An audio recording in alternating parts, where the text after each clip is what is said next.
Fala galera, sejam bem-vindos de volta ao Lendo Livros para você. Hoje a gente vai continuar aqui os hábitos atômicos de James Clear. A gente parou no vídeo passado na primeira lei, torne-o claro. James Clear tinha explicado pra gente que se você quer implementar um hábito novo, você tem que torná-los claros, torná-los atraentes, torná-los fáceis e torná-los satisfatórios. No vídeo de hoje a gente vai falar dessa primeira lei, que é torná-lo claro. Então, antes de começar, já deixa o like no vídeo, se inscreve no canal para continuar acompanhando e vamos começar aqui. Então, capítulo 4. O homem que não parecia bem. O psicólogo Gary Klein certa vez me contou a história de uma mulher que, depois de trabalhar anos como paramédica, surpreendeu a todos em uma reunião de família. Assim que chegou, olhou para o sogro e disparou: "Não gostei de sua aparência."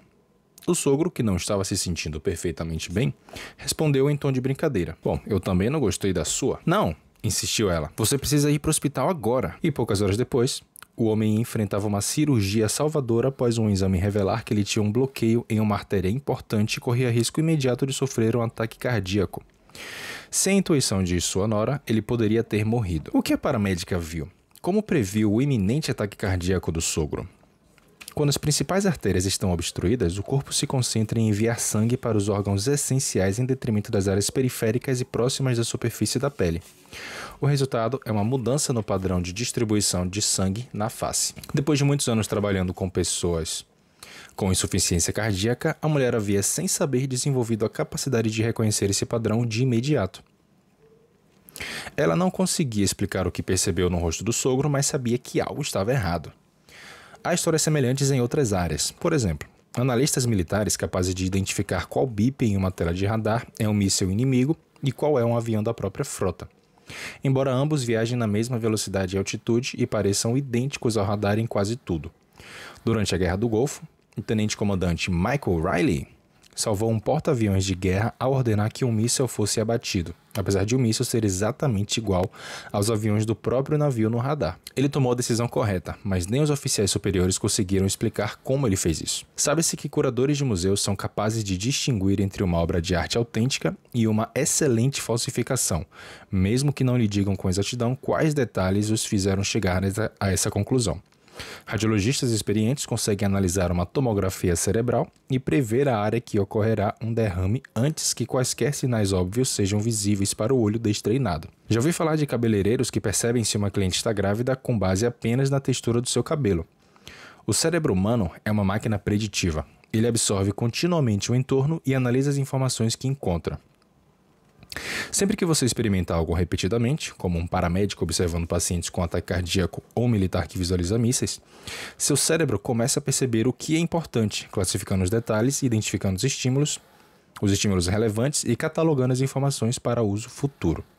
Com prática suficiente, você consegue captar os estímulos que predizem certos resultados sem pensar conscientemente nisso.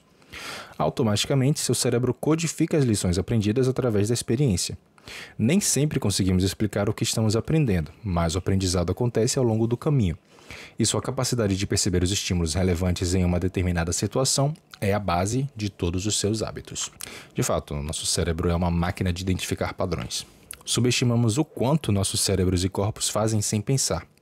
Você não diz a seu cabelo para crescer, coração para bater, pulmões para respirar ou a seu estômago para digerir. E, no entanto, seu corpo lida com tudo isso e muito mais no piloto automático. Você é muito mais do que seu eu consciente. Na aula de anatomia aí vocês vão lembrar do sistema simpático e do sistema parasimpático, sistema nervoso, não? Analisemos a fome. Como sabe quando está com fome? Você não precisa ver um cookie na bancada da cozinha para perceber que é hora de comer. O apetite e a fome são governados de forma não consciente. Seu corpo tem uma variedade de ciclos de feedback que gradualmente o alertam quando é hora de comer e que acompanham tudo o que acontece ao seu redor e dentro de você. Os desejos surgem graças às substâncias químicas que circulam pelo corpo. De repente você está com fome, mesmo sem saber o que o estimulou. Esse é o insight mais surpreendente sobre nossos hábitos. Você não precisa estar ciente do estímulo para o hábito começar. Você pode perceber uma oportunidade e agir sem se conscientizar dela. É isso que torna os hábitos úteis. É também o que os torna perigosos. À medida que os hábitos se formam, suas ações emergem sob o comando da sua mente automática e não consciente. Você repete velhos padrões antes de perceber o que está acontecendo. A menos que alguém lhe mostre, você não consegue notar que cobre a boca com a mão sempre que ri. Você não consegue notar que pede desculpas antes de fazer uma pergunta ou tem o hábito de terminar as frases de outras pessoas. E quanto mais repetir esses padrões, é menos provável questionar o que está fazendo e por que está fazendo. Certa vez, ouvi falar de um balconista que foi instruído a cortar ao meio cartões presentes vazios depois que os clientes gastassem todo o saldo. Um dia, vários clientes pagaram com cartões presentes em sequência. E quando a pessoa seguinte se aproximou, o funcionário passou o cartão de crédito do cliente, pegou a tesoura e cortou ao meio, totalmente no piloto automático, e só depois viu o cliente atônito e percebeu o que acabou de acontecer. O que tinha acabado de acontecer, né? Outra mulher que conheci em minha pesquisa foi uma ex-professora de pré-escola que havia mudado para um emprego corporativo. Mesmo trabalhando com adultos, seus velhos hábitos não abandonaram. E ela perguntava aos colegas de trabalho se tinham lavado as mãos depois de ir ao banheiro. Cara, não deixa de ser válido, tá? O que se vocês souberem, vocês sabem, né? O quanto de gente tem que vai ao banheiro e não lava a mão. Também soube da história de um homem que passou anos trabalhando como salva-vidas e sempre que via uma criança correndo, gritava: "Caminhe!". Com o tempo, os estímulos que acionam nossos hábitos se tornam tão comuns que ficam invisíveis. As guloseimas do balcão da cozinha, o controle remoto ao lado do sofá, o telefone em seu bolso. Nossas respostas a essas sugestões são tão arraigadas que parece que a vontade de agir vem do nada. Por isso, devemos iniciar a mudança de comportamento com consciência. Antes de construirmos novos hábitos de forma efetiva, precisamos entender os atuais.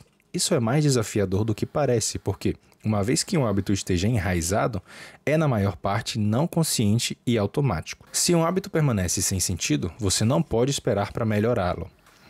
Como o psicólogo Carl Jung disse, até que transforme o inconsciente em consciente, ele direcionará sua vida e você o chamará de destino. Avaliação de hábitos. O sistema ferroviário japonês é considerado um dos melhores do mundo.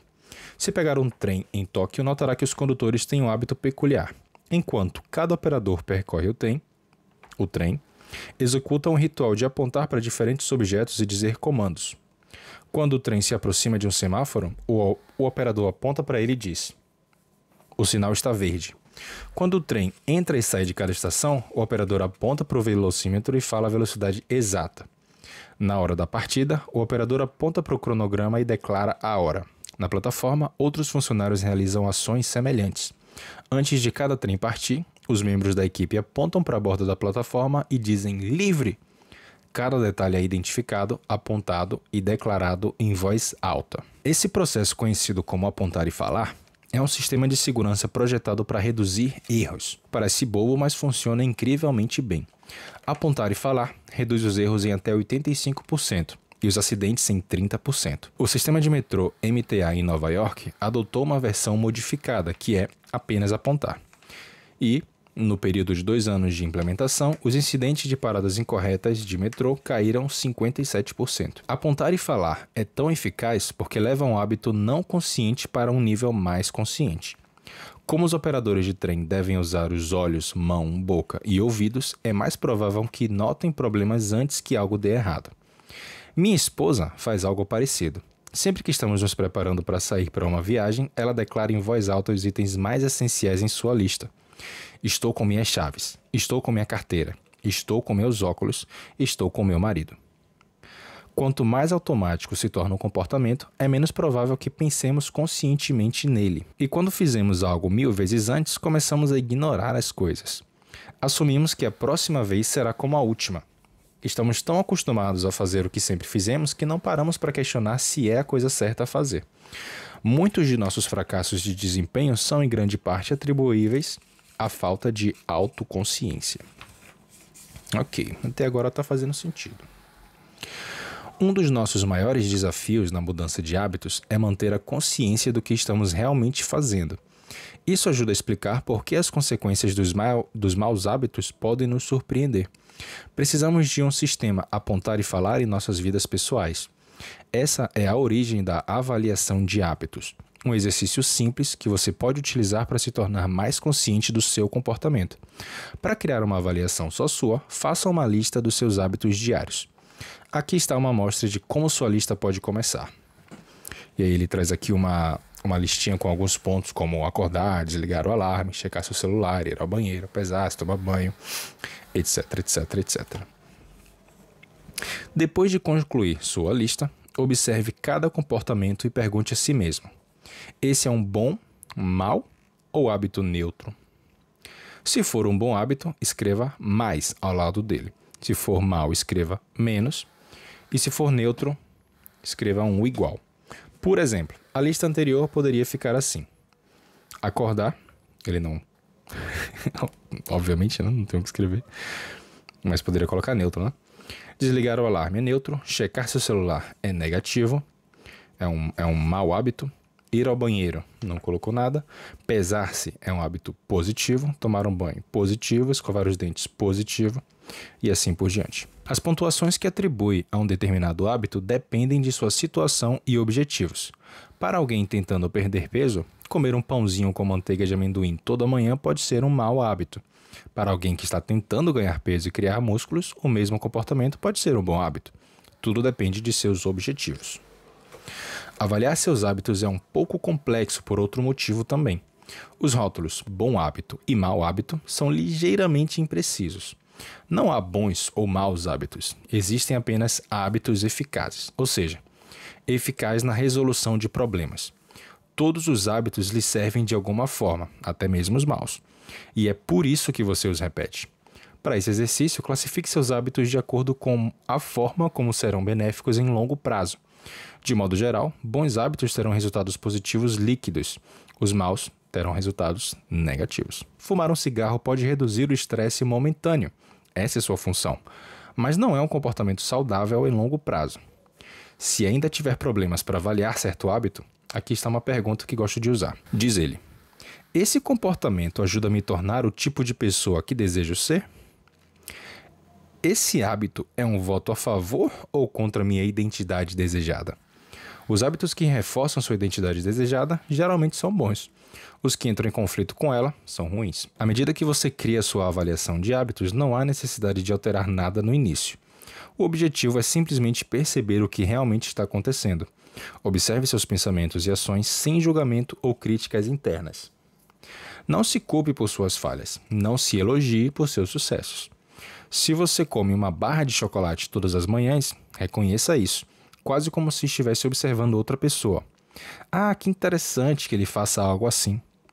Se come compulsivamente, simplesmente observe que ele está ingerindo mais calorias do que deveria. Se perde muito tempo online, perceba que está passando sua vida de uma forma que não deseja. Tô entendendo.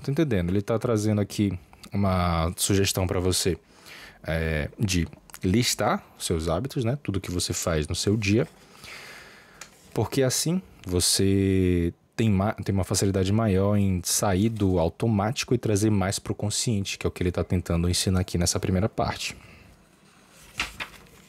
Seguindo, o primeiro passo para mudar os maus hábitos é estar atento a eles. Se você sente que precisa de ajuda extra, experimente o sistema apontar e falar em sua vida. Diga em voz alta a ação que está pensando em tomar e qual será o resultado. Se quiser reduzir o consumo de junk food, seriam as famosas porcarias aí, né? Salgadinho, doces, fast food, etc. Mas percebe que está prestes a pegar outro biscoito, diga em voz alta: estou prestes a comer esse biscoito, mas não preciso dele. Comê-lo vai me fazer ganhar peso e prejudicar minha saúde. Ouvir seus maus hábitos falados em voz alta faz com que as consequências pareçam mais reais. Isso aumenta o peso da ação, em vez de apenas se deixar levar pela antiga rotina. Essa abordagem é útil mesmo quando você está simplesmente tentando se lembrar de uma tarefa na sua lista de afazeres. Basta dizer em voz alta: amanhã preciso ir ao correio depois do almoço. Isso aumenta as chances de que realmente o faça. Você está começando a reconhecer a necessidade de ação, e isso pode fazer toda a diferença. O processo de mudança de comportamento sempre começa com a consciência. O foco de estratégias como apontar e falar e a avaliação de hábitos é fazer com que você reconheça seus hábitos e os estímulos que os acionam, o que possibilita responder de uma maneira benéfica. E aí ele traz aqui o resumo do capítulo. Com prática suficiente, seu cérebro vai captar os estímulos que predizem certos resultados sem pensar conscientemente nisso. Uma vez que nossos hábitos se tornam automáticos, deixamos de prestar atenção ao que estamos fazendo. O processo de mudança de comportamento sempre começa com a consciência. Você precisa estar ciente de seus hábitos antes de poder mudá-los. Apontar e falar leva um hábito não consciente para um nível mais consciente através da verbalização das ações. E por último, a avaliação de hábitos é um exercício simples que você pode usar para se tornar mais consciente do seu comportamento. E aí, capítulo 5. A melhor maneira de criar um novo hábito. Em 2001, pesquisadores da Grã-Bretanha começaram a trabalhar com 248 pessoas para criar melhores hábitos de exercício ao longo de 2 semanas. Os sujeitos foram divididos em 3 grupos. O primeiro grupo foi o grupo controle. A essas pessoas foi solicitado apenas que registrassem quantas vezes se exercitavam. O segundo grupo foi o grupo da motivação. Essas pessoas deveriam não só registrar seus treinos, mas também ler artigos sobre os benefícios do exercício. Os pesquisadores também explicaram ao grupo como o exercício reduz o risco de doença coronariana e melhora a saúde do coração. E, finalmente, havia um terceiro grupo. Esses sujeitos receberam a mesma apresentação que a do segundo grupo, o que garantiu que tivessem níveis iguais de motivação. No entanto, também lhes foi pedido que formulassem um planejamento de quando e onde se exercitariam durante a semana seguinte. Especificamente, cada membro do terceiro grupo tinha que completar a frase: durante a próxima semana, vou participar de pelo menos 20 minutos de exercícios vigorosos em dia, hora e local. E eles completavam aí essas 3 lacuninhas, né? No primeiro e segundo grupos, de 35% a 38% das pessoas se exercitaram pelo menos uma vez por semana. Curiosamente, a apresentação motivacional dada ao segundo grupo parecia não ter um impacto significativo no comportamento. Mas 91% do terceiro grupo se exercitou pelo menos uma vez por semana, mais que o dobro da taxa normal. A frase que tiveram que completar é o que os pesquisadores chamam de intenção de implementação, que é um plano de quando e onde agir. Isso é, como você intenciona implementar um determinado hábito. Há uma ampla gama de tipos de estímulos capazes de desencadear um hábito. A sensação do celular vibrando no bolso, o cheiro de biscoitos, de chocolate, o som da sirene de uma ambulância. Mas os 2 estímulos mais comuns são hora e local, por isso que as intenções de implementação os usam. E aí ele traz aqui um bloquinho escrito. Em linhas gerais, o formato para criar uma intenção de implementação é: quando a situação X surgir, executarei a resposta Y. Centenas de estudos demonstraram que as intenções de implementação são eficazes para atingirmos nossos objetivos, sejam elas anotar a hora e data exatas de quando você tomará uma vacina contra a gripe, ou registrar o horário de sua consulta de colonoscopia. A intenção de implementação aumenta as chances de as pessoas adotarem hábitos como reciclar, estudar, dormir cedo e parar de fumar. Pesquisadores descobriram que o comparecimento de eleitores aumenta quando são forçados a criar intenções de implementação respondendo a perguntas como: que caminho você vai pegar para a sessão de votação?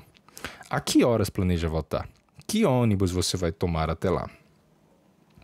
Outros programas governamentais bem-sucedidos conseguiram estimular cidadãos a criar um plano claro para enviar suas declarações de imposto de renda no prazo ou fornecendo instruções sobre quando e onde pagar multas atrasadas de trânsito.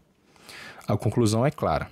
Pessoas que fazem planos específicos sobre quando e onde praticarão um novo hábito têm maior probabilidade de persistir. Muitas pessoas tentam mudar seus hábitos sem que esses detalhes básicos sejam compreendidos. Dizemos a nós mesmos: vou comer de forma mais saudável, ou vou escrever mais. Mas nunca nos dizemos quando e onde isso acontecerá. Deixamos tudo ao acaso e esperamos que iremos simplesmente nos lembrar de fazer isso. Ou nos sentimos motivados na hora certa. Uma intenção de implementação elimina noções nebulosas como quero trabalhar mais, quero ser mais produtivo ou eu deveria votar, e as transforma em um plano de ação concreto.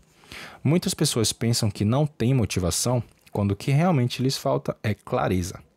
Nem sempre é óbvio quando e onde agir. Algumas pessoas passam a vida inteira esperando o tempo certo para se aprimorar. Uma vez que uma intenção de implementação tenha sido definida, você não precisa esperar pela inspiração. Devo escrever um capítulo hoje ou não? Devo meditar essa manhã ou na hora do almoço? Quando o momento da ação chegar, não há necessidade de tomar uma ação, basta seguir o plano. A maneira simples de aplicar essa estratégia a seus hábitos é completar a frase.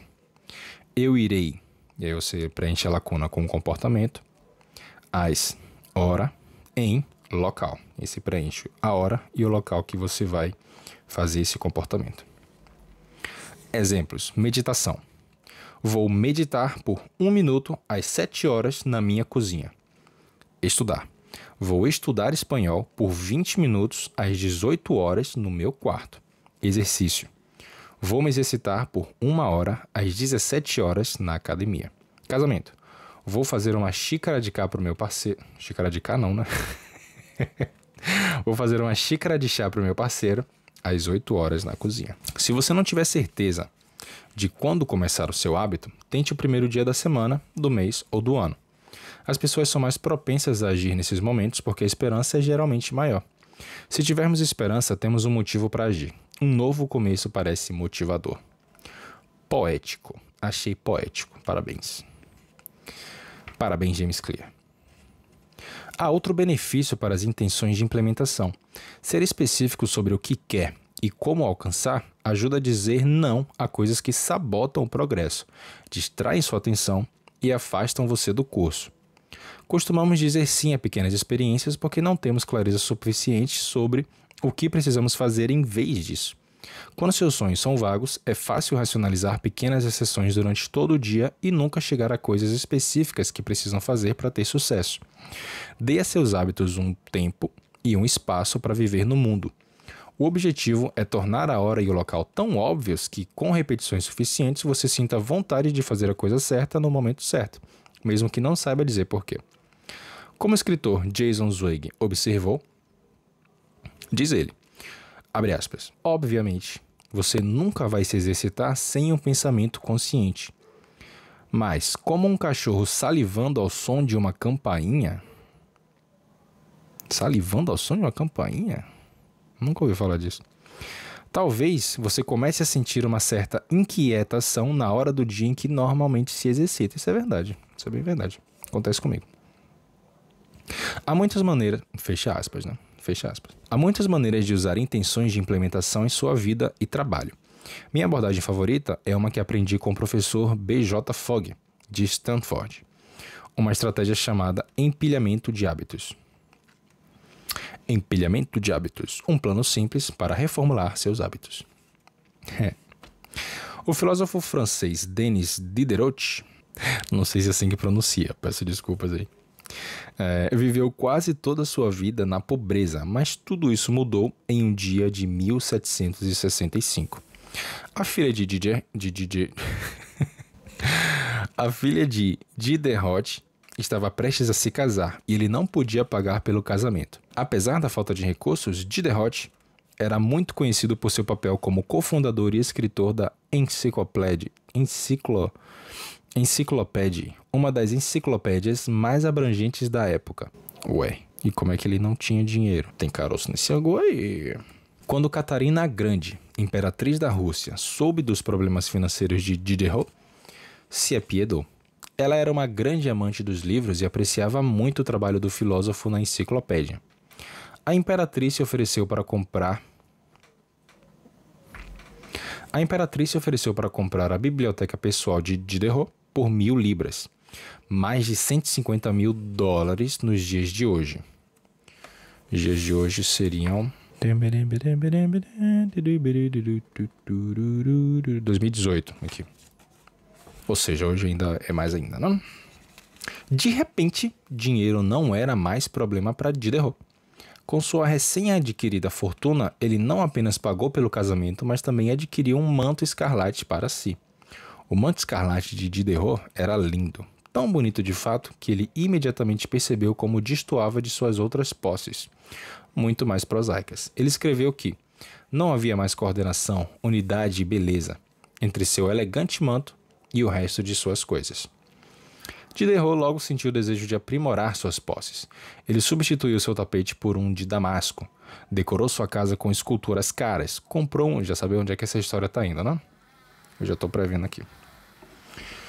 Decorou sua casa com esculturas caras, comprou um espelho para colocar acima da lareira e uma mesa de cozinha melhor, substituiu sua velha cadeira de palha por uma de couro e, em um efeito dominó, uma compra levou à seguinte. O comportamento de Diderot não é incomum. Na verdade, a tendência de uma compra levar a outra tem um nome. Se chama efeito Diderot. Segundo esse preceito, a obtenção de uma posse muitas vezes cria uma espiral de consumo que leva a compras adicionais. Esse padrão está presente em todos os lugares. Você compra um vestido e tem que comprar novos sapatos e brincos para combinar. Compra um sofá e de repente questiona o layout de toda a sua sala de estar. Adquire um brinquedo para o seu filho e logo está comprando todos os acessórios que o acompanham. É uma reação em cadeia de compras. Tá, mas eu quero saber se Diderot ficou pobre de novo ou não, porque era isso que eu estava prevendo, mas eu acho que ele não vai dizer não. Muitos comportamentos humanos seguem esse ciclo. Você normalmente decide o que fazer a seguir com base no que acabou de fazer. Ir ao banheiro o leva a lavar e secar as mãos, o que o faz lembrar que precisa colocar as toalhas sujas na lavanderia. Então adiciona sabão em pó na lista de compras e assim por diante. Nenhum comportamento acontece isoladamente. Cada ação se torna um estímulo que aciona o próximo comportamento. E por que isso é importante? Quando se trata de criar novos hábitos, você pode usar a conexão de comportamento a seu favor. Uma das melhores maneiras de adquirir um hábito é identificar um atual, que já faz todos os dias, e em seguida empilhar seu novo comportamento sobre ele.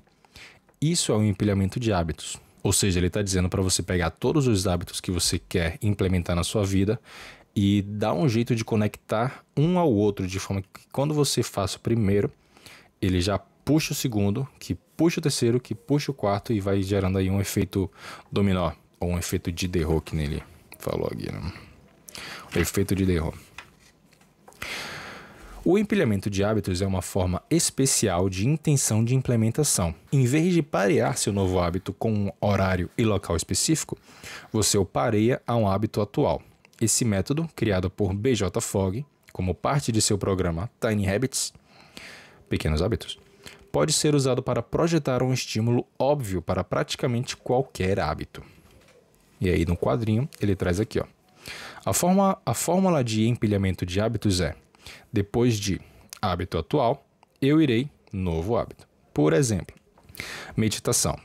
Depois de tomar café da manhã, é o hábito atual, eu meditarei por 1 minuto, é o novo hábito. Exercício. Depois que eu tirar meu sapato de trabalho, vou imediatamente vestir minhas roupas de ginástica. Gratidão. Depois de me sentar para jantar, direi uma coisa pela qual estou grato que me aconteceu hoje. Casamento. Depois que eu for para a cama à noite, vou dar um beijo no meu parceiro.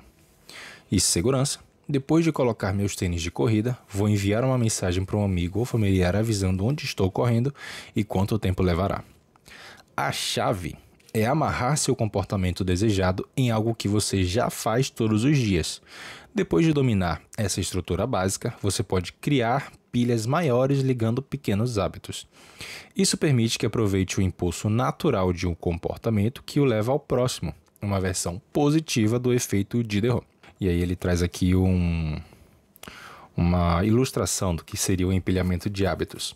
A gente tem o hábito 1, passando pelas 4 fases, né? Estímulo, desejo, resposta, recompensa. E aí uma setinha ligando aqui a recompensa do primeiro ao estímulo do segundo hábito, que passa pelo estímulo, desejo, resposta, recompensa. E aí a recompensa vai ligar ao estímulo do próximo hábito e assim por diante. E aí tem uma explicação aqui. A figura 7. O empilhamento de hábitos aumenta a probabilidade de você manter um hábito empilhando seu novo comportamento sobre um antigo. Esse processo pode ser repetido para conectar inúmeros hábitos, cada um agindo como estímulo para o seguinte. Sensacional. Muito astuto.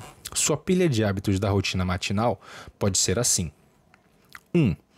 Depois de tomar uma xícara de café, vou meditar por 60 segundos. 2. Depois de meditar por 60 segundos, vou escrever minha lista de afazeres do dia. 3. Depois de escrever a lista, vou imediatamente iniciar a primeira tarefa. Ou então, essa pilha de hábitos para a noite. Número 1. Depois de terminar de jantar, vou colocar meu prato diretamente no lava-louças. Número 2. Depois de organizar os pratos, vou imediatamente limpar a bancada da cozinha. E 3. Depois de limpar a bancada, arrumarei minha caneca de café para amanhã de manhã. Você também pode inserir comportamentos em sua rotina atual. Por exemplo, se já tiver uma rotina matinal parecida com a seguinte: acordar, arrumar a cama, tomar banho. Digamos que queira desenvolver o hábito de ler mais a cada noite. Você pode expandir sua pilha de hábitos e tentar acordar, arrumar a cama, colocar um livro no meu travesseiro, aí sim tomar banho.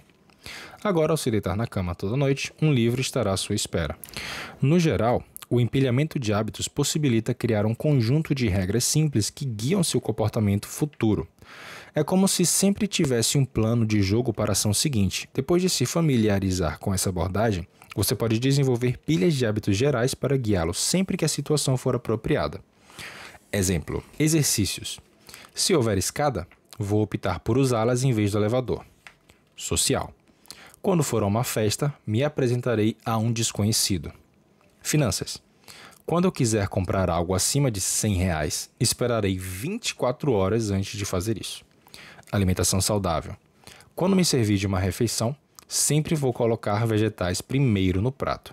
Minimalismo. Quando comprar um novo item, vou doar algo. Entra um, sai um, né? Humor. Quando o telefone tocar, vou respirar fundo e sorrir antes de atender. E esquecimento. Quando sair de um lugar público, vou verificar a mesa e as cadeiras para ter certeza de que não deixei nada para trás. Isso aí eu já faço. Esqueço muita coisa.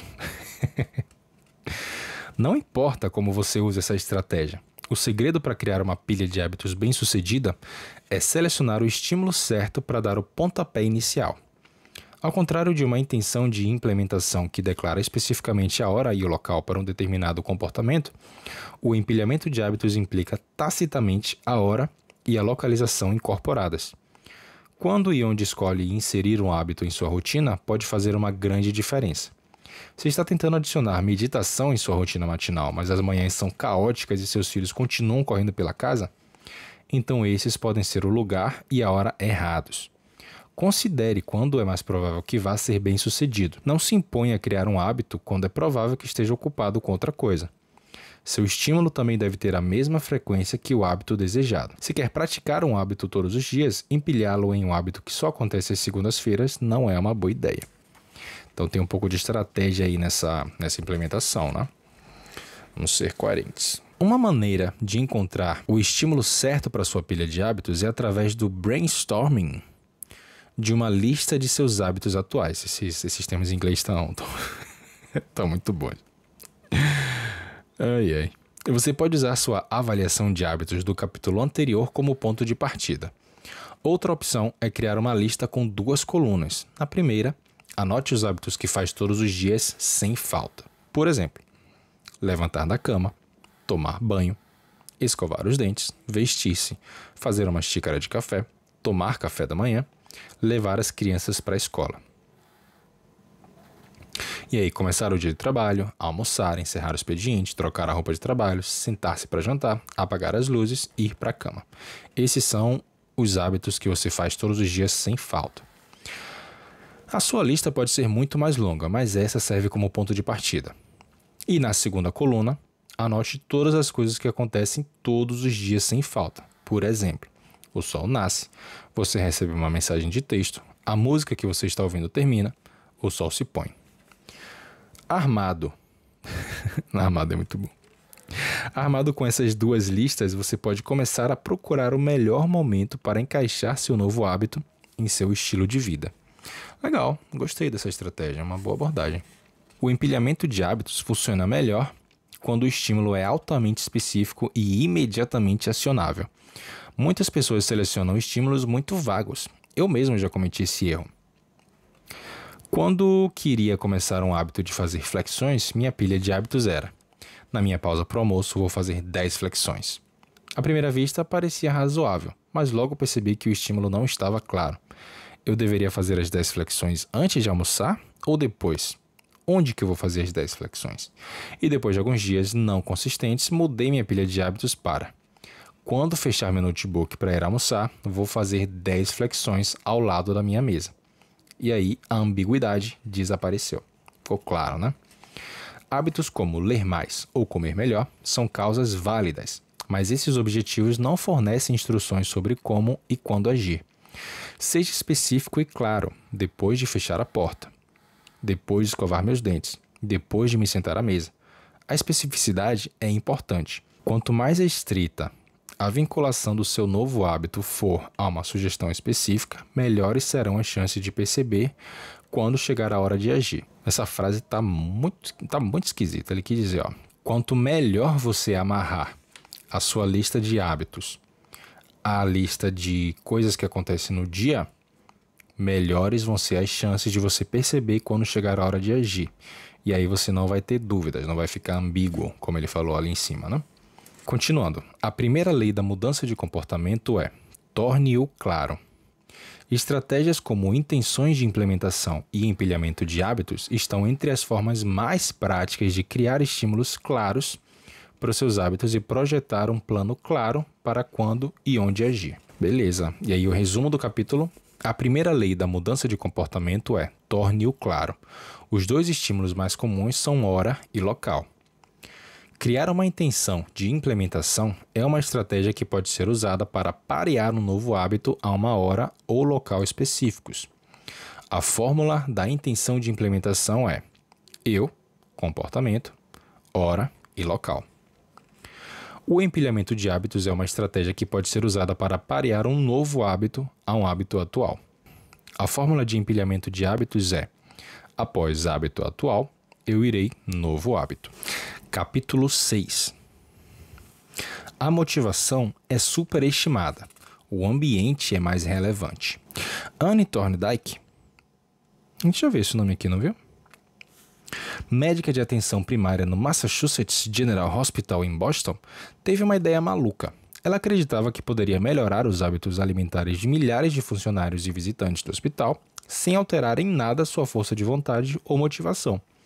Na verdade, ela não planejava sequer falar com eles. Thorndike e seus colegas projetaram um estudo de 6 meses para alterar a arquitetura de escolha na lanchonete do hospital. Eles começaram mudando a arrumação das bebidas no local. Originalmente, os refrigeradores localizados ao lado das caixas registradoras no refeitório eram abastecidos apenas com refrigerantes. Os pesquisadores adicionaram água em todos os refrigeradores. Além disso, colocaram cestas com garrafas de água ao lado das estações de alimentos em toda a sala. Os refrigerantes ainda estavam disponíveis nas geladeiras principais, mas a água estava agora disponível em todos os locais com bebidas. Nos 3 meses seguintes, o número de vendas de refrigerantes no hospital caiu 11%, enquanto as vendas de água aumentaram 25%. Eles fizeram ajustes semelhantes e viram resultados semelhantes com a comida no refeitório. Ninguém disse uma palavra para os clientes da lanchonete. E aí ele traz aqui uma figura do antes e depois, né, dessa arrumação que eles fizeram. Aqui está uma representação de como era a lanchonete antes que as mudanças no layout interno fossem feitas. À esquerda e depois à direita. As caixas sombreadas indicam áreas em que a água engarrafada estava disponível em cada situação. Como a quantidade de água no ambiente aumentou, o comportamento mudou naturalmente e sem motivação adicional. As pessoas geralmente escolhem produtos não pelo que são, mas por causa de onde estão. Se eu entrasse na cozinha e visse um prato de biscoitos no balcão, pegaria meia dúzia e começaria a comer, mesmo sem ter pensado nisso antes, e sem necessariamente estar com fome. Se a mesa comunitária do escritório estiver sempre cheia de donuts e biscoitos, será difícil não beliscar uma vez ou outra. Seus hábitos mudam dependendo do ambiente em que está e dos sinais à sua frente. O ambiente é a mão invisível que molda o comportamento humano. Apesar de nossas personalidades únicas, certos comportamentos tendem a surgir e se repetir sob certas condições ambientais. Na igreja, as pessoas tendem a falar em sussurros. Em uma rua escura, as pessoas andam atentas e cautelosas. Sendo assim, a forma mais comum de mudança não é interna, mas externa. Somos todos transformados pelo mundo ao nosso redor. Todo hábito depende do contexto. Em 1936, o psicólogo Kurt Lewin escreveu uma equação simples que faz uma afirmação poderosa. O comportamento B é uma função da pessoa P e seu ambiente é, ou B é igual à função de P e E. Não demorou muito para que a equação de Lewin fosse testada nos negócios. Em 1952, o economista Hawkins Stern descreveu um fenômeno que chamou de sugestão de compra por impulso, que é acionada quando o comprador vê um produto pela primeira vez e vislumbra uma necessidade do produto. Em outras palavras, os clientes ocasionalmente compram um item não porque querem, mas por causa de como é apresentado a eles. Por exemplo, itens no nível dos olhos tendem a ser comprados mais do que os que estão perto do chão. Por esse motivo, você encontrará itens de marcas caras em locais de fácil acesso nas prateleiras das lojas, pois geram mais lucro, enquanto as alternativas mais baratas são escondidas em locais mais difíceis de alcançar. O mesmo vale para as extremidades, as unidades no final dos corredores. Essas prateleiras são máquinas de ganhar dinheiro para os varejistas, porque são locais óbvios expostos a um alto tráfego de pessoas. Por exemplo, 45% das vendas de Coca-Cola vêm especificamente de prateleiras nas extremidades de corredores. Quanto mais evidente a exposição de um produto ou serviço, maior é a probabilidade de você experimentá-lo.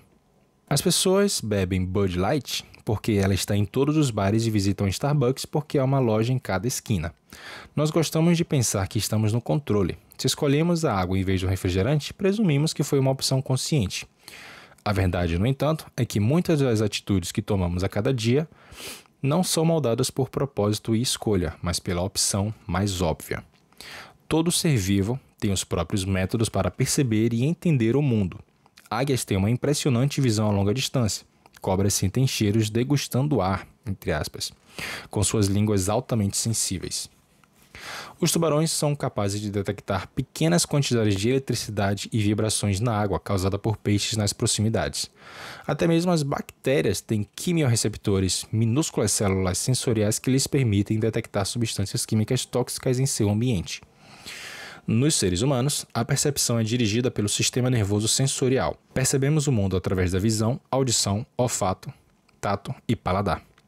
Mas também temos outras maneiras de sentir estímulos. Alguns são conscientes, mas muitos são não conscientes. Por exemplo, você consegue perceber quando a temperatura cai antes de uma tempestade, quando a dor de estômago aumenta ou quando perde o equilíbrio enquanto caminha em um solo rochoso. Os receptores do seu corpo captam uma ampla gama de estímulos internos, como a quantidade de sal no sangue ou a necessidade de beber algo quando você está com sede. A mais poderosa de todas as habilidades sensoriais humanas, no entanto, é a visão. O corpo humano tem cerca de 11 milhões de receptores sensoriais. Aproximadamente 10 milhões deles são dedicados à visão. Caramba!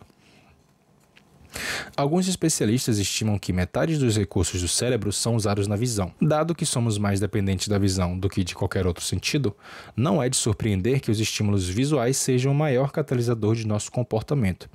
Por essa razão, uma pequena mudança no que você vê leva a uma grande mudança no que você faz. Como resultado, você pode imaginar como é importante viver e trabalhar em ambientes cheios de estímulos produtivos e livre dos improdutivos. Felizmente, há boas notícias a esse respeito. Você não precisa ser vítima do ambiente. Também pode ser o arquiteto. Como projetar seu ambiente para o sucesso? Durante a crise energética e o embargo de petróleo nos anos 1970, os pesquisadores holandeses começaram a prestar muita atenção ao uso de energia do país. Em um subúrbio perto de Amsterdã, eles descobriram que alguns proprietários de casas consumiam 30% menos energias do que seus vizinhos, apesar de as casas serem de tamanho similar e do preço da eletricidade ser o mesmo. Acontece que as casas nesse bairro eram quase idênticas, exceto por um detalhe: a localização do medidor de luz. Em algumas casas ficava no porão, em outras, no andar superior, no corredor principal. Como você pode imaginar, as casas com medidores localizados no corredor principal consumiam menos eletricidade. Quando o consumo de energia era óbvio e fácil de rastrear, as pessoas mudavam seu comportamento.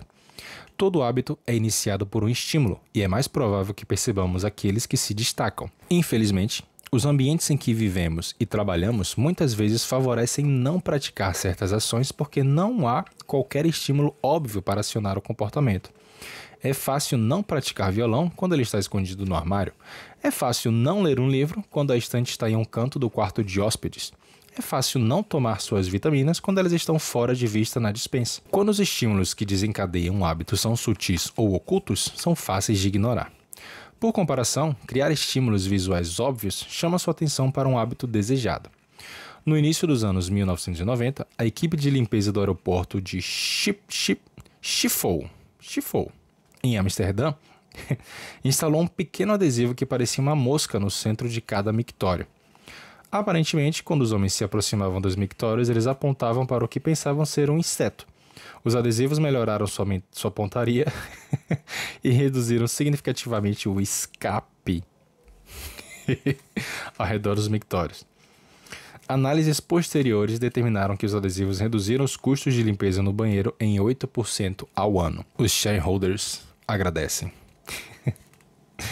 Experimentei o poder dos estímulos óbvios em minha própria vida. Eu costumava comprar maçãs, colocá-las na gaveta de vegetais na parte inferior da geladeira e esquecê-las. No momento em que me lembrava, elas já haviam estragado. Eu não as via, então não as comia. Finalmente, aceitei meu próprio conselho e redesenhei meu ambiente. Comprei uma tigela grande e coloquei no meio da bancada da cozinha. Da próxima vez que comprei maçãs, foi lá que as coloquei, bem no meio da cozinha onde eu podia vê-las.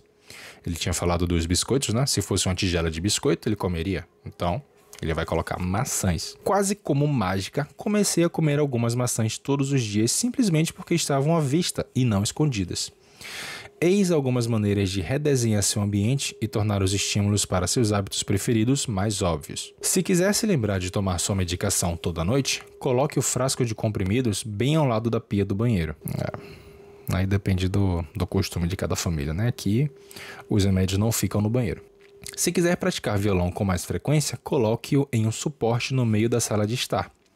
Se quiser se lembrar de enviar mais cartões de agradecimento, mantenha uma pilha de papel de carta na sua mesa. Se quiser beber mais água, encha algumas garrafas de água todas as manhãs e as espalhe pelas áreas mais frequentadas da casa. Se quiser transformar o hábito em uma grande parte de sua vida, torne o estímulo grande parte do seu ambiente. Os comportamentos mais persistentes geralmente têm vários estímulos. Pense em quantas maneiras diferentes um fumante pode ser levado a pegar um cigarro, dirigindo um carro, vendo um amigo fumar, sentindo-se estressado no trabalho e assim por diante. Essa mesma estratégia pode ser empregada para criar bons hábitos. Ao espalhar estímulos ao seu redor, você aumenta a chance de se lembrar do seu hábito ao longo do dia. Certifique-se de que a melhor escolha seja sempre a mais óbvia. Tomar uma decisão melhor é fácil e natural quando os gatilhos dos bons hábitos estão bem à sua frente. A reconfiguração do ambiente é poderosa não apenas porque influencia o modo como nos envolvemos com o mundo, mas também porque raramente é uma criação nossa. A maioria das pessoas vive em um mundo que os outros criaram para elas, mas você pode modificar os espaços em que vive e trabalha para aumentar sua exposição a estímulos positivos e reduzir os negativos. O planejamento do ambiente permite retomar o controle e se tornar o arquiteto da sua vida. Seja o criador do seu mundo e não apenas seu consumidor. O contexto é o estímulo. Os estímulos ou gatilhos que desencadeiam um hábito podem começar de maneira muito específica, mas com o passar do tempo, seus hábitos se associam não apenas a um único gatilho, mas a todo o contexto que cerca o comportamento. Por exemplo, muitas pessoas bebem mais em situações sociais do que jamais beberiam sozinhas. O gatilho raramente é um estímulo único, mas sim toda a situação. Ver seus amigos pedindo bebidas, ouvir a música no bar, ver as cervejas sendo servidas. Mentalmente atribuímos nossos hábitos aos locais em que ocorrem, a casa, o escritório, a academia. Cada local desenvolve uma conexão com certos hábitos e rotinas. Você estabelece um relacionamento particular com os objetos em sua mesa, os itens na bancada de sua cozinha e as coisas em seu quarto. Nosso comportamento não é definido pelos objetos no ambiente, mas pelo nosso relacionamento com eles. Na verdade, essa é uma maneira útil de pensar sobre a influência do ambiente em seu comportamento. Pare de pensar no ambiente como um conjunto de objetos. Comece a pensar nele como base nos relacionamentos. Pense em como interage com os espaços ao seu redor. Para uma pessoa, o sofá é o lugar onde ela lê por 1 hora toda noite. Para outra, o mesmo sofá é o local em que assiste a televisão e toma sorvete depois do trabalho. Pessoas diferentes podem ter diferentes memórias e, portanto, hábitos diferentes, associadas ao mesmo lugar. A boa notícia? você pode se treinar para associar um hábito específico a um determinado contexto. Em um estudo, cientistas instruíram insônios a irem para a cama apenas quando estivessem cansados. Se não conseguissem adormecer, deveriam se sentar em um cômodo diferente até que sentissem sono. Com o tempo, eles começaram a associar o contexto de sua cama com a ação de dormir, e ficou mais fácil adormecer rapidamente quando iam para a cama. Seus cérebros aprenderam que dormir, não mexer em seus telefones, assistir a televisão, olhar para o relógio, era a única ação que acontecia naquele ambiente. O poder do contexto também revela uma estratégia importante. É mais fácil mudar os hábitos em um novo ambiente. Ajuda a fugir de estímulos e gatilhos sutis que o levam a seus hábitos atuais. Vá para um lugar novo, um café diferente, um banco no parque, um canto do seu quarto, que raramente usa, e crie uma nova rotina. É mais fácil associar um novo hábito a um novo contexto do que construir um novo hábito na presença de estímulos concorrentes. Faz sentido. Pode ser difícil ir para a cama cedo se costuma assistir a televisão no seu quarto todas as noites. Pode ser difícil estudar na sala de estar sem se distrair se é lá que você sempre joga videogame. Mas, quando você sai do seu ambiente normal, deixa suas tendências comportamentais para trás. Não estará mais lutando contra antigos estímulos ambientais, o que permite que novos hábitos se formem sem interrupção. Quer pensar de forma mais criativa? Vá para uma sala maior, um pátio na cobertura ou um prédio com arquitetura ampla. Tire uma folga do espaço onde trabalha diariamente, que também está ligado aos seus padrões de pensamento atuais. Está tentando se alimentar de forma mais saudável? É provável que você faça compras no piloto automático no supermercado de costume. Experimente um novo mercado. Você pode achar mais fácil evitar alimentos não saudáveis quando seu cérebro não sabe automaticamente onde eles estão na loja. Legal. Quando não conseguir ir para um ambiente totalmente novo, redefina ou reorganize o ambiente atual. Crie um espaço separado para trabalho, estudo, exercício, entretenimento e cocção. Cozinha. Por que ele usou cocção? Palavra estranha. Um mantra que considero muito útil é: um espaço, um uso. Quando comecei minha carreira como empreendedor, costumava trabalhar no meu sofá ou na mesa da cozinha. À noite, eu tinha muita dificuldade em parar de trabalhar. Não havia divisão clara entre o final do expediente e o início do tempo pessoal. Esse aí foi o drama de todo mundo que saía dos escritórios para começar a trabalhar no home office. A mesa da cozinha era meu escritório ou local em que fazia minhas refeições. O sofá era para relaxar ou para enviar e-mails. Tudo acontecia no mesmo lugar. Alguns anos depois, finalmente consegui me mudar para uma casa com uma sala separada para o meu escritório. De repente, o trabalho era algo que acontecia aqui e a vida pessoal era algo que acontecia lá fora. Foi mais fácil desligar o lado profissional do meu cérebro quando havia uma linha divisória clara entre a vida pessoal e a doméstica. Cada ambiente tinha um uso principal. A cozinha era para cozinhar, o escritório para trabalhar. Sempre que possível, evite misturar o contexto de um hábito com outro. Quando começa a misturar contextos, você começa a misturar hábitos. E os mais fáceis geralmente vencem. Essa é uma das razões pelas quais a versatilidade da tecnologia moderna é tanto um ponto positivo quanto negativo.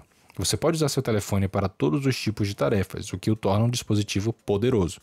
Mas quando é possível usar seu telefone para fazer praticamente tudo, fica difícil associá-lo a uma só tarefa. Você quer ser produtivo, mas também está condicionado a navegar pelas redes sociais, verificar e-mails e jogar sempre que pega o telefone. É uma confusão de estímulos. Você pode estar pensando: você não entende. Mora em São Paulo. Meu apartamento é do tamanho de um smartphone. Preciso que cada cômodo desempenhe vários papéis. Bastante justo. Se seu espaço é limitado, divida-o em zonas de atividade. Uma cadeira para ler, uma mesa para escrever, uma mesa para comer. Faça o mesmo com seus espaços digitais. Conheça o escritor que usa seu computador apenas para escrever, seu tablet apenas para leitura e seu telefone apenas para usar mídias sociais e enviar mensagens de texto. Todo hábito deveria ter um lar. Se conseguir manter essa estratégia, cada contexto ficará associado a um hábito e a um modo de pensamento específicos.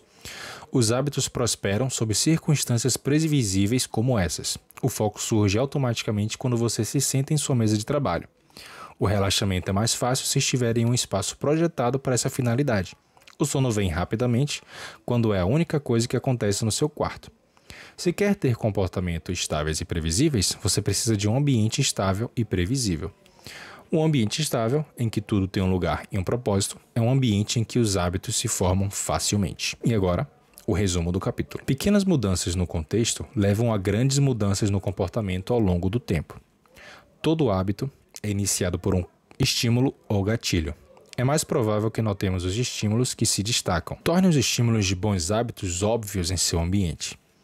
Gradualmente, seus hábitos acabam associados não a um único gatilho, mas a todo o contexto que envolve o comportamento. O contexto se torna o estímulo. É mais fácil construir novos hábitos em um novo ambiente porque você não precisa lutar contra os velhos estímulos. Capítulo 7. O segredo do autocontrole. Em 1971, quando a Guerra do Vietnã se aproximava do seu 16º ano, os congressistas Robert Steele, de Connecticut, e Morgan Murphy, de Illinois, fizeram uma descoberta que surpreendeu o público norte-americano. Ao visitar as tropas, descobriram que mais de 15% dos soldados dos Estados Unidos em serviço eram viciados em heroína.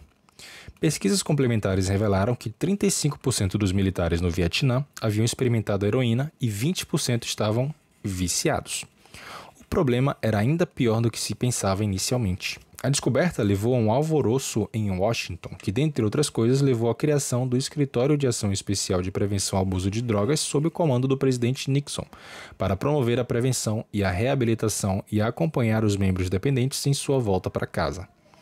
Lee Robbins era um dos pesquisadores responsáveis. Em uma descoberta que lançou por terra todas as crenças até então aceitas sobre o vício, Robbins revelou que quando soldados que haviam sido usuários de heroína voltavam para casa, apenas 5% retomavam o vício dentro de um ano, e apenas 12% recaía dentro de 3 anos.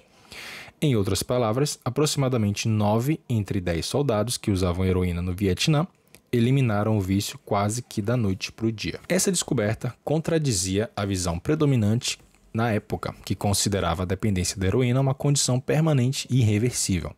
Em vez disso, Robbins revelou que os vícios poderiam desaparecer espontaneamente se houvesse uma mudança radical no ambiente.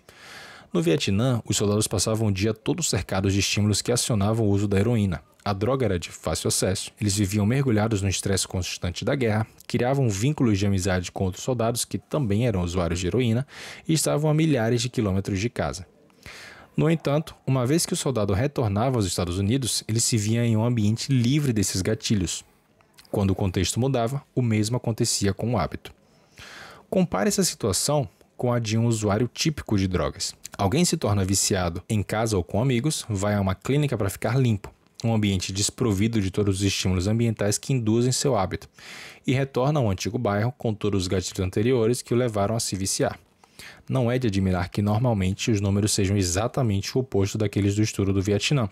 Em geral, 90% dos usuários de heroína sofrem recaídas quando saem da clínica de reabilitação e voltam para casa. Os estudos sobre o Vietnã contrariaram muitas de nossas crenças culturais sobre maus hábitos porque desafiaram a associação convencional de comportamento doentio com fraqueza moral.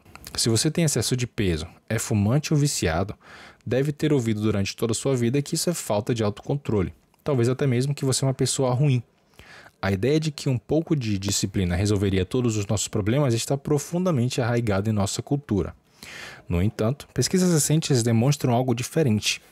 Quando cientistas analisam pessoas que parecem ter um tremendo autocontrole, verifica-se que os indivíduos não são tão diferentes daqueles que têm dificuldades em se controlar. O que acontece na verdade é que pessoas disciplinadas, entre aspas, são melhores em estruturar suas vidas de uma forma que não exija força de vontade ou autocontrole hercúleos. Em outras palavras, eles passam menos tempo em situações tentadoras. Então é um viés, né? As pessoas que têm o maior autocontrole, entre aspas, elas não precisam de autocontrole. Elas simplesmente se colocam em menos situações em que elas precisem usar o autocontrole. As pessoas com mais autocontrole são tipicamente aquelas que precisam exercê-lo minimamente. É mais fácil praticar o autocontrole quando você não tem que usá-lo com muita frequência. Então sim, perseverança, garra e força de vontade são essenciais para o sucesso, mas a maneira de melhorar essas qualidades não é desejar que você seja uma pessoa mais disciplinada, mas criar um ambiente mais disciplinado. O foco está no ambiente, não na pessoa. Essa ideia que desafia o senso comum faz ainda mais sentido quando você entende o que acontece quando um hábito é formado no cérebro. Um hábito que foi codificado na mente está pronto para ser usado sempre que a situação pertinente surge. Quando Pat Howell, Uma terapeuta de Austin, no Texas, começou a fumar. Costumava fumar enquanto andava a cavalo com um amigo. Em determinado momento, ela parou de fumar e conseguiu se manter longe do vício por anos. Ela também parou de andar a cavalo. Décadas mais tarde, ao retomar os passeios a cavalo, viu-se novamente desejando um cigarro pela primeira vez em anos. Os estímulos ainda estavam internalizados, ela só não se expunha a eles há muito tempo. Uma vez que um hábito tenha sido codificado, o desejo de agir surge sempre que os estímulos ambientais reaparecem. Essa é uma das razões pelas quais as técnicas de mudança de comportamento podem sair pela culatra. Envergonhar as pessoas obesas com apresentações sobre perda de peso pode fazer com que se sintam estressadas e, como resultado, muitas pessoas retornam à sua estratégia preferida de enfrentamento: comer demais. Mostrar fotos de pulmões enegrecidos para fumantes leva a níveis mais altos de ansiedade, o que leva muitas pessoas a procurar um cigarro. Se você não prestar atenção nos estímulos, poderá provocar o exato comportamento que deseja interromper. Os maus hábitos são autocatalíticos. O processo se retroalimenta. Eles provocam sentimentos que tentam entorpecer. Você se sente mal, então come junk food.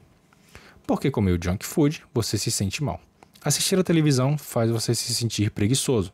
Então você assiste mais televisão, porque não tem energia para fazer qualquer outra coisa. Preocupar-se com a sua saúde faz com que fique ansioso, o que faz com que fume para aliviar a ansiedade, o que piora ainda mais sua saúde e logo se sentirá mais ansioso. É uma espiral descendente, um trem desgovernado de maus hábitos. Pesquisadores referem-se a esse fenômeno como desejo induzido por estímulo. Um gatilho externo cria um desejo compulsivo de repetir um mau hábito. Uma vez que você percebe uma coisa, começa a desejá-la. Esse processo está acontecendo o tempo todo, muitas vezes sem nos darmos conta. Os cientistas descobriram que mostrar aos viciados uma foto de cocaína por apenas 33 milissegundos estimula o caminho da recompensa no cérebro e provoca o desejo. Essa velocidade é rápida demais para ser registrada conscientemente pelo cérebro. Os viciados não conseguiam nem mesmo identificar o que tinham visto, mas ansiavam pela droga da mesma forma. Moral da história: você pode quebrar um hábito, mas é improvável que o esqueça. Uma vez que os sulcos mentais do hábito tenham sido criados em seus cérebros, são quase impossíveis de serem removidos completamente, mesmo que não sejam usados por um bom tempo. Isso significa que simplesmente resistir à tentação é uma estratégia ineficaz. É difícil manter uma atitude zen em uma vida cheia de interrupções. É preciso muita energia. No curto prazo, você pode escolher dominar a tentação. Em longo prazo, nos tornamos um produto do ambiente em que vivemos. Para ser franco, nunca vi alguém manter hábitos positivos de forma consistente em um ambiente negativo. Uma abordagem mais confiável é eliminar os maus hábitos pela raiz. Uma das maneiras mais práticas de acabar com eles é reduzir a exposição aos estímulos que os desencadeiam. Se não consegue trabalhar, deixe o telefone em outro cômodo por algumas horas. Se está continuamente sentindo que não é bom o suficiente, pare de seguir todas as contas de mídia social que provocam ciúme e inveja. Se está perdendo muito tempo assistindo televisão, tire a TV do seu quarto. Se está gastando muito dinheiro com produtos eletrônicos, pare de ler as resenhas dos últimos equipamentos de tecnologia. Se está jogando videogame em excesso, desconecte o console e coloque-o em um armário após cada uso. Essa prática é uma inversão da primeira lei da mudança de comportamento. Ao invés de torná-lo claro, você pode torná-lo invisível. Muitas vezes me surpreendo com o quanto essas mudanças simples são eficazes. Remova um único estímulo e todo o hábito desaparece. O autocontrole é uma estratégia de curto, não de longo prazo. Você pode ser capaz de resistir à tentação uma ou duas vezes, mas é improvável que consiga reunir a força de vontade para vencer seus desejos todas as vezes. Em vez de convocar uma nova dose de força de vontade sempre que quiser fazer a coisa certa, sua energia seria melhor aproveitada para otimizar seu ambiente. Esse é o segredo do autocontrole. Torne os estímulos dos seus bons hábitos claros e os dos maus invisíveis. E aí o resumo do capítulo. A inversão da primeira lei da mudança de comportamento é torná-lo invisível. Os bons hábitos a gente quer tornar claros. Os maus hábitos a gente quer que fiquem invisíveis. Uma vez que um hábito é formado, é improvável que seja esquecido. Pessoas com autocontrole elevado tendem a gastar menos tempo em situações tentadoras. É mais fácil evitar do que resistir à tentação. Isso é muito verdade. Tenho vivido isso atualmente. Uma das maneiras mais práticas de eliminar um mau hábito é reduzir a exposição ao estímulo que o desencadeia. O autocontrole é uma estratégia de curto, não de longo prazo. E aí tem um quadro aqui embaixo falando sobre o torne-o claro. Preencha a avaliação dos hábitos. Anote seus hábitos atuais para se conscientizar deles. Use as intenções de implementação. Eu irei fazer tal comportamento em tal hora, em tal local. Use o empilhamento de hábitos. Depois de um hábito X, eu irei fazer hábito Y. Redesenhe seu ambiente. Torne os estímulos dos bons hábitos claros e visíveis. E aí, como se livrar de um mau hábito é reduzir a exposição. Remova os estímulos dos seus maus hábitos do ambiente. Beleza? Bom, ufa, que maratona, viu? Mas é isso, pessoal. Lemos aí então a primeira lei. Se você conseguiu chegar aqui no final desse vídeo, parabéns. Se lembra de deixar um like aí no vídeo. E eu te vejo no próximo vídeo com a segunda lei. Tornar o hábito atraente. Beleza? Então, te vejo no próximo vídeo. Um grande abraço.